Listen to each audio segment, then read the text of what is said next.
Hello बच्चों, आज हम शुरू करेंगे chapter 8 D and F block elements, D एवं एफ ब्लॉक के तत्व। तो डी और एफ ब्लॉक के तत्वों के बारे में अब हम पढ़ने जा रहे हैं।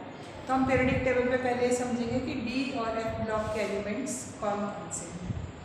ये पीरियोडिक टेबल में 18 ग्रुप है, first, second, third, fourth, fifth, six, 7, 8, 9, 10, 11, 12, 13, 14, 15, 16, 17 और 18।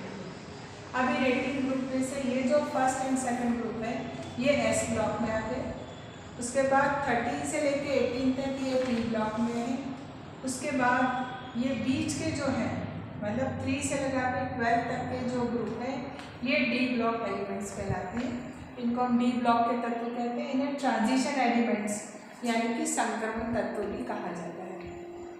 इसी प्रकार से ये जो नीचे आपको दो सीरीज दिखाई दे रही हैं, ये जो है ये एफ ब्लॉक के एलिमेंट्स है। इनमें जो इलेक्ट्रॉन है वो एफ में जा रहा होता है और इसकी दो सीरीज है।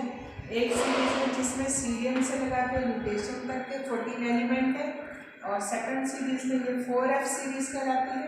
उसके बाद दिस इज 5f सीरीज, इसमें भी 14 एलिमेंट्स है थोरियम से लगा करके लॉरेंशियम तक। अब ये जो एफ ब्लॉक के एलिमेंट्स है उसमें जो 4f सीरीज है उसको हम लेंथेनाइड्स बोलते हैं क्योंकि वो लेंथेनम के बाद एलिमेंट आते हैं। ये लेंथेनम का एटॉमिक नंबर 57 है और हैफनियम का 72 है। तो बीच के 14 एलिमेंट्स 58 से लगा करके 71 तक ये 4f के एलिमेंट्स है। इसमें इलेक्ट्रॉन 4f में जा रहा होता है, 4f सीरीज है। उसके बाद हम देखते हैं एक्टिनियम, एटॉमिक नंबर 89 है। उसके बाद अनिल क्वाडियम का एटॉमिक नंबर 104 है। बीच के जो 14 एलिमेंट्स हैं वो यहाँ पर है 90 से लगा करके 103 तक, यानी कि थोरियम से लगा के लॉरेंशियम तक के ये 5f सीरीज है। इनको हम एक्टिनाइड्स बोलते हैं because they come after actinide. Actinium के बाद वाले एक्टिनाइड्स, लेंथेनम के बाद वाले एंथीनाइड्स। अब ये जो डी ब्लॉक के एलिमेंट्स हैं इनको हम ट्रांजिशन एलिमेंट्स बोलते हैं।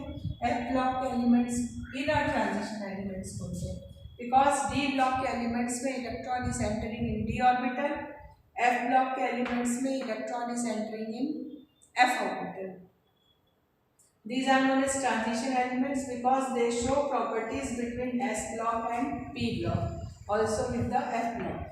तो F ब्लॉक और D ब्लॉक के एलिमेंट्स को इनको ट्रांजिशन और इनको इनर ट्रांजिशन एलिमेंट बोलते हैं क्योंकि इनकी जो प्रॉपर्टीज है वह S ब्लॉक और P ब्लॉक के बीच में आती है। ठीक है, अब ये this is the old definition. अब IUPAC के अनुसार ट्रांजिशन एलिमेंट्स उनको बोलते हैं in which there is incomplete D orbital either in metallic state, in atomic state और इन आयनिक स्टेट। मतलब या तो आयन में या उनकी परमाणविक अवस्था में अगर इनकम्प्लीट यानी अपूर्ण डी कक्षक है तो वह ट्रांजिशन एलिमेंट कहलाते हैं। अब इसमें जिंक, कैडमियम, मरकरी, इनमें जो कॉन्फ़िगरेशन है उसमें D10 होता है आयनिक स्टेट में भी और एटम की स्टेट में भी।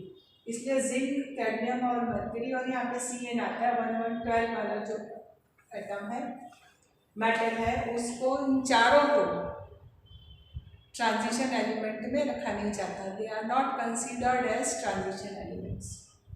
अब ये जो ट्रांजिशन एलिमेंट्स हैं जिनमें हैवी मेटल्स हैं, नोबल मेटल्स हैं, जैसे सिल्वर है, गोल्ड है, प्लेटिनम है, वो सभी ट्रांजिशन एलिमेंट्स में आते हैं। इसी प्रकार डे टू डे लाइफ में काम आने वाले जैसे कि आयरन है, कॉपर है, जिंक है, निकल है और टाइटेनियम है, बहुत ज़्यादा यूज़ में आने वाले जो एलिमेंट्स हैं वो भी ट्रांजिशन एलिमेंट्स में ही आते हैं।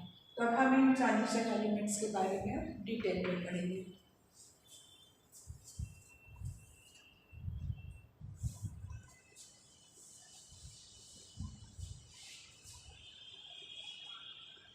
डी ब्लॉक एलिमेंट्स में कुल 4 सीरीजेज हैं। पहली है 3D सीरीज। 3D सीरीज में electron is entering in 3D। 4D series में last electron is entering in 4th D। 5th D series में electron is entering in 5th D and 6D में electron is entering in 6D। तो 3D series जिसमें electron 3D में जा रहा होता है स्कैंडियम से शुरू होकर एटॉमिक नंबर 21 से शुरू होकर के जिंक एटॉमिक नंबर 30 पर ख़त्म होती है। उसके बाद 4D सीरीज जो है वो वाई एटॉमिक नंबर 39 से शुरू होती है, इट्रियम से शुरू होकर के एंड होती है कैडमियम एटॉमिक नंबर 48 के ऊपर। उसके बाद 5D सीरीज लैंथेनम से शुरू होती है और एंड होती है Hg के ऊपर 80 नंबर पर। और 6D सीरीज शुरू होती है एटॉमिक नंबर 89 से और एटॉमिक नंबर 112 Cn पर आकर के खत्म होती है। तो इस प्रकार से 4 सीरीज हैं डी ब्लॉक एलिमेंट्स में, हॉरिजॉन्टल रोज है ये। और इसमें हम मेनली 3D सीरीज के बारे में ज़्यादा पढ़ेंगे। Main focus is on 3D के जो तत्व हैं उनके बारे में हम ज़्यादा पढ़ेंगे।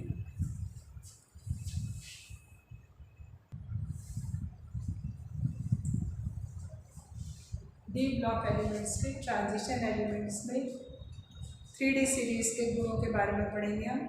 ये सभी धातुएं हैं और जिंक को छोड़ करके, अगर 3D 4D 5D में देखें तो जिंक कैडमियम मरकरी को छोड़ करके सभी के boiling point melting point high है, हार्ड है, कठोर है, मजबूत होते हैं और सभी जो है गुड कंडक्टर ऑफ इलेक्ट्रिसिटी है and good conductor of heat है। सभी ऊष्मा और विद्युत की सुचालक होती हैं और डक्टाइल एंड मेलेबल, ये सभी डक्टाइल है, मेलेबल है मतलब तन्य है, आघातवर्धनीय है और गुड कंडक्टर ऑफ इलेक्ट्रिसिटी है। अब इनकी दूसरी फिजिकल प्रॉपर्टीज़ पढ़ते हैं हम, और वो फिजिकल प्रॉपर्टीज़ जानने के पहले हम एक बार धातुएं सभी देखते हैं 3D सीरीज की और उनके परमाणु क्रमांक देखते हैं। तो scandium, titanium, vanadium, chromium, MN, iron, cobalt, nickel, copper और जिंक, इस प्रकार से ये सारी धातुएं हैं।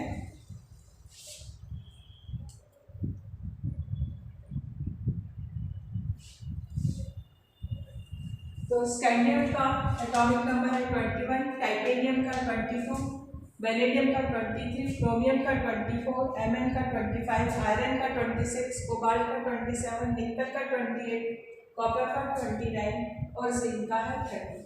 अब हम इनके इलेक्ट्रॉनिक कॉन्फ़िगरेशन देखते हैं। जो जनरल इलेक्ट्रॉनिक कॉन्फ़िगरेशन है वो इस प्रकार से है।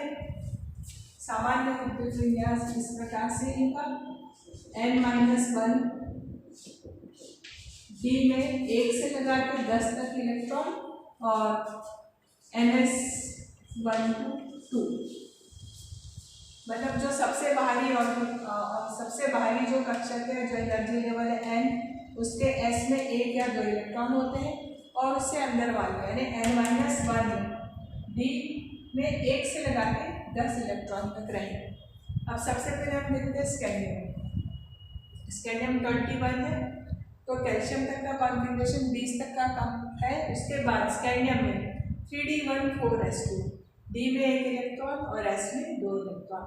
फिर जब हम 22 जाते हैं तो 3d2, डी में 2 इलेक्ट्रॉन और 4s2, वैनेडियम में 3d3 और 4s2, क्रोमियम में 3d4 और 4s2 होना चाहिए लेकिन होता नहीं, because the d5 configuration is more stable. d5 जो विन्यास है वो ज़्यादा स्थायी है, इसलिए 4s में जो 2 इलेक्ट्रॉन है उसमें से 1 इलेक्ट्रॉन डी में आ जाता है, इसको अधिक स्थायित्व प्रदान करने के लिए, to make it more stable. तो इट बिकम्स 3d5, ये 3d5 हो जाता है। अब हम आते हैं एमएन के ऊपर, एटॉमिक नंबर 25, 3d5 4s2। अब यहाँ भी 3d6 नहीं होता क्योंकि d6 के मुकाबले में d5 जो विन्यास है, d5 जो कॉन्फ़िगरेशन है वो ज़्यादा स्टेबल है, तो जो इलेक्ट्रॉन है वो s में है, तो 4s2 3d5। अब आयरन में s पूरा भरा हुआ है 4s2, तो 3d कितना हो जाता है, यहाँ 3d5 है तो यहाँ हो गया 3d6 हो गया। फिर कोबाल्ट में 3d7, 27 एटॉमिक नंबर, ये 3d7 हो गया 4s2। निकल में 3d8 4s2, कॉपर में 3d9 4s2 होना चाहिए, लेकिन again because d10 configuration is more stable than d9, therefore electron from s comes in the d orbital, इसलिए s का इलेक्ट्रॉन d में आ जाता है और ये 3d10 4s में है। और जिंक में 30 एटॉमिक नंबर, 3d10 और 4s2। जिंक को ट्रांजिशन एलिमेंट्स में शामिल नहीं किया गया है। अब हम देखते हैं इनकी कण की enthalpy of atomization kilo joule पर मोल में। स्कैंडियम की 326 है, हम देखते हैं धीरे धीरे बढ़ेगी और Mn पे इसमें ड्रॉप आता है, Mn पे नीचे हो जाती है। फिर 473 टाइटेनियम की, वेनेडियम की 515 यहाँ तक इंक्रीज है।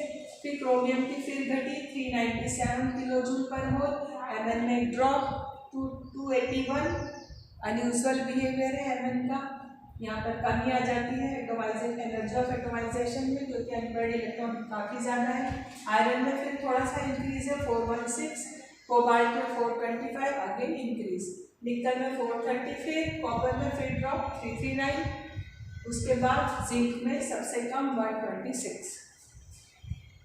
जिंक का बॉइलिंग पॉइंट भी इसी कारण से लो है।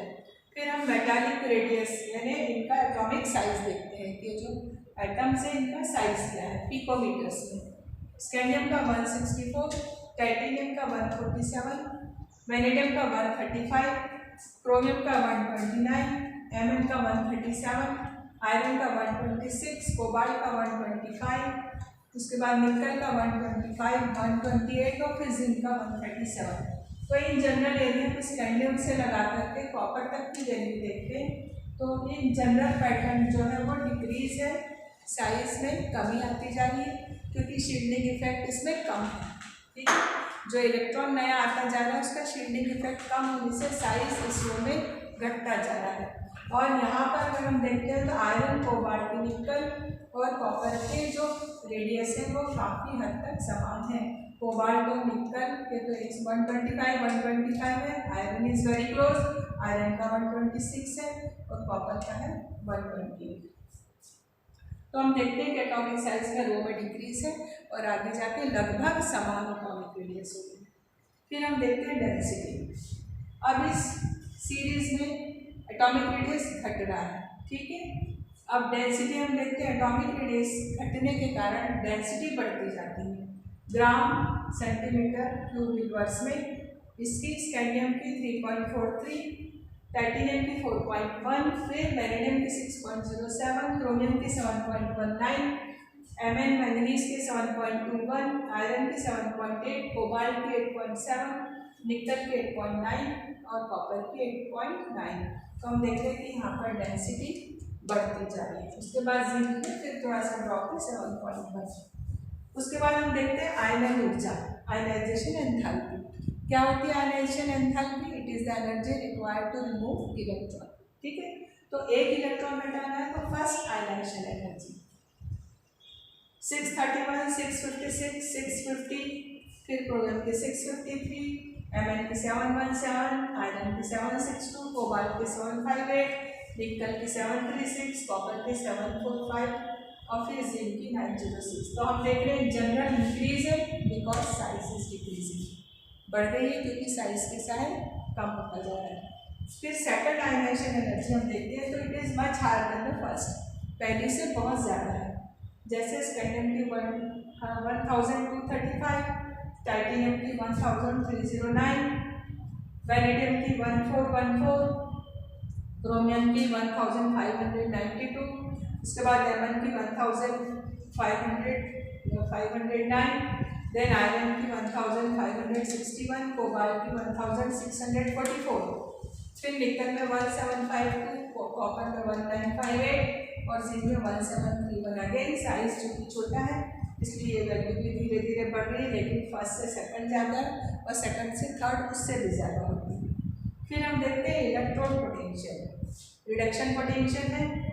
टाइटेनियम का -1.63, फिर -1.18, इधर वैल्यू हम देख रहे हैं बढ़ती है।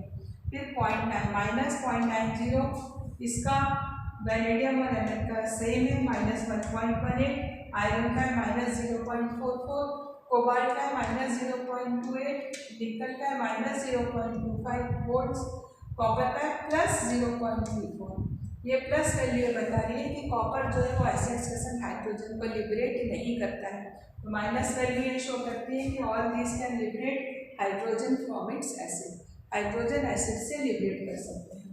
Again value of zinc is negative -0.76, it can also liberate hydrogen from acid, ये भी एसिड से हाइड्रोजन को लिबरेट करता है। Now we will see the oxidation states. Oxidation states हम देखते हैं। स्कैंडियम इट गिव्स ओनली +3, 1 और 2, एक D1 है और +2, all the 3 electrons get involve and give +3 oxidation state. Titanium में +2 +3 +4 ऑक्सीडेशन स्टेट है, इसमें 4 जो ऑक्सीडेशन स्टेट है वो स्टेबल है। उसके बाद वेनेडियम में +2 +3 +4 और +5 ऑक्सीडेशन स्टेट्स पॉसिबल है। +5 तब मिलेगी जब all the electrons get involved. Then chromium में 6 इलेक्ट्रॉन है, 5 और 1 6, तो +2 मिलती है, +3 मिलती है, +4 मिलती है, +5 मिलती है, +6 ऑक्सीडेशन स्टेट्स मिलती है। फिर Mn में 5 और 2 7 इलेक्ट्रॉन है, तो +2 +3 +4 +5 +6 +7 all the states are possible in Mn में +2 से लगाकर +7 तक की स्टेट्स मिलती है। देन आयरन में +2 +3 +4 +6, आयरन का आपको पता है +2 और +3 इसकी वेरिएबल वैलेंसी शो करता है आयरन। कोबाल्ट में +2 +3 +4 ऑक्सीडेशन स्टेट्स मिलती है। उसके बाद फिर निकल में +2 +3 +4 ऑक्सीडेशन स्टेट मिलती है।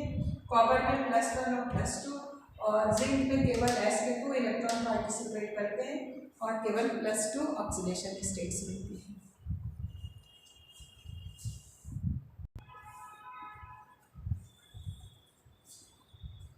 अब हम चुंबकीय गुण समझेंगे। जो चुंबकीय गुण हैं हम उनको डायमैग्नेटिज्म, पैरामैग्नेटिज्म और फेरोमैग्नेटिज्म इनके द्वारा समझते हैं। डायमैग्नेटिक सब्सटेंस यानी कि ऐसे सब्सटेंस जो कि मैग्नेटिक फील्ड से रिपेल किए जाते हैं, यानी प्रतिकर्षण होता है इसमें। इनमें जितने भी इलेक्ट्रॉन हैं वो पेयर्ड होते हैं, मतलब युग्मित इलेक्ट्रॉन पाए जाते हैं। फिर next is paramagnetism. Paramagnetism, the substance which show paramagnetism means they are attracted by the magnetic field। ये मैग्नेटिक फील्ड में अट्रैक्ट किए जाते हैं, आकर्षित किए जाते हैं, और इनमें अनपेयर्ड इलेक्ट्रॉन्स होते हैं, अयुग्मित इलेक्ट्रॉन होते हैं। फिर होता है फेरोमैग्नेटिज्म। फेरोमैग्नेटिज्म में मैग्नेटिक फील्ड के प्रति स्ट्रॉन्ग एक्सट्रैक्शन होता है, मतलब पैरामैग्नेटिज्म का जो एक्सट्रीम केस है वो क्या होता है, वो फेरोमैग्नेटिज्म होता है। ठीक है। अब जो तत्व हैं, जो धातुएं हैं, उनका जो चुंबकीय आघूर्ण है, मैग्नेटिक मोमेंट, उसको म्यू द्वारा प्रदर्शित करते हैं। और इसके लिए जो फॉर्मूला है इसको स्पिन ओनली फार्मूला या प्रचक्रण मात्र सूत्र कहते हैं। तो इस स्पिन ओनली फार्मूले के द्वारा मैग्नेटिक मोमेंट पदार्थ का ज्ञान किया जाता है। तो ये मैग्नेटिक मोमेंट को म्यू से प्रदर्शित करते हैं। Mu is equal to √n, फिर in the n multiplied by the n+2, this is in the bracket n into n+2। अब यहाँ पे n क्या है, n is number of unpaired electron, अयुग्मित इलेक्ट्रॉनों की संख्या।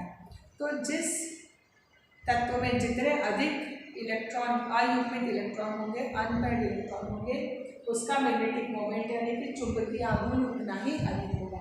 और जो चुंबकीय आघूर्ण है, मैग्नेटिक मोमेंट है, उसकी जो इकाई है वो है बोहर मैग्नेट्रॉन। बोहर मैग्नेट्रॉन इसकी यूनिट है।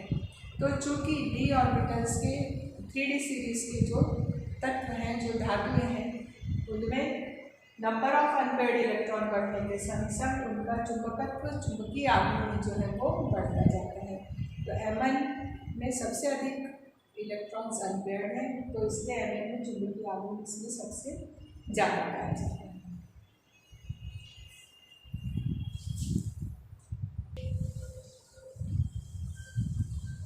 ट्रांजिशन एलिमेंट्स का दूसरा गुण हम पढ़ेंगे, second property, formation of coloured ions, रंगीन आयनों का बनना। जो ट्रांजिशन एलिमेंट्स के आयन होते हैं, जो एटम्स होते हैं, उनमें d ऑर्बिटल में जो इलेक्ट्रॉन्स प्रेजेंट हैं, तो d ऑर्बिटल्स में ही जो हायर एनर्जी के d ऑर्बिटल हैं, उसमें इलेक्ट्रॉन्स एनर्जी लेकर, विजिबल लाइट से एनर्जी लेकर हायर लेवल में जंप कर जाते हैं। और जिस फ्रीक्वेंसी का रेडिएशन एब्जॉर्ब करते हैं और उसका जो कॉम्प्लीमेंट्री कलर होता है, वह कलर हमको उस आयन के ऊपर दिखाई देता है। अब हम देखते हैं कि कौन कौन से आयन कौन कौन सा कलर शो करते हैं। जैसे 3d0 स्कैंडियम +3, मतलब स्कैंडियम के तीनों इलेक्ट्रॉन चले गए, डी में एक भी इलेक्ट्रॉन नहीं बचा, ये कलरलेस होता है, रंगहीन होता है। फिर टाइटेनियम +4, मतलब टाइटेनियम के जो 4 इलेक्ट्रॉन थे वो चारों बाहर निकल गए, तो डी में 0 इलेक्ट्रॉन बचा, ये कैसा होता है, रंगहीन, कलरलेस होता है। फिर अगर टाइटेनियम के 3 इलेक्ट्रॉन गए, एक इलेक्ट्रॉन उसमें रह गया है, डी में रह गया एक इलेक्ट्रॉन, तो ये इस इलेक्ट्रॉन के कारण जो कलर आता है पर्पल, नील लोहित कलर आता है। इसी प्रकार वेनेडियम +4 मतलब 4 इलेक्ट्रॉन निकल गए, डी में एक इलेक्ट्रॉन बचा है, इस इलेक्ट्रॉन के एक्साइटेशन के कारण जो कलर आता है वो होता है ब्लू यानी कि नीला। फिर 3d2 जब वेनेडियम +3 है मतलब कि 3 इलेक्ट्रॉन निकल गए, 2 इलेक्ट्रॉन डी में बाकी है, तो ये है ग्रीन कलर देता है। और अगर वेनेडियम के 2 इलेक्ट्रॉन चले गए, 3 इलेक्ट्रॉन डी में बाकी है, तो उसमें आता है वॉयलेट कलर आता है। फिर इसी प्रकार हम क्रोमियम +3 देखते हैं, 3 इलेक्ट्रॉन गए, 3 इलेक्ट्रॉन डी में बाकी है, ये वॉयलेट कलर यानी कि बैंगनी कलर शो करते हैं। फिर क्रोमियम +2 में 2 इलेक्ट्रॉन गए, 4 इलेक्ट्रॉन डी में बाकी है, उसका कलर आयरन का आता है ब्लू यानी कि नीला आता है। ऐसे आयरन +3 में डी में 5 इलेक्ट्रॉन है, 3 इलेक्ट्रॉन उसके निकल गए, तो कलर आता है येलो। आयरन +2 में 3d6 है, डी में 6 इलेक्ट्रॉन है, वो ग्रीन कलर देता है। निकल +2 है, 2 इलेक्ट्रॉन गए, 8 इलेक्ट्रॉन डी में बाकी है, ये ग्रीन कलर देता है। Cu+2 2 इलेक्ट्रॉन गए, 9 इलेक्ट्रॉन डी में बाकी है, इसमें हमको ब्लू कलर मिलता है। और जिंक 3d10 जिसके कि 2 इलेक्ट्रॉन एस वाले गए पर डी कम्प्लीटली फिल्ड है, इसलिए कैसा है, कलर वैसे है, रंगहीन है, सफ़ेद इसमें हमको मिलता है।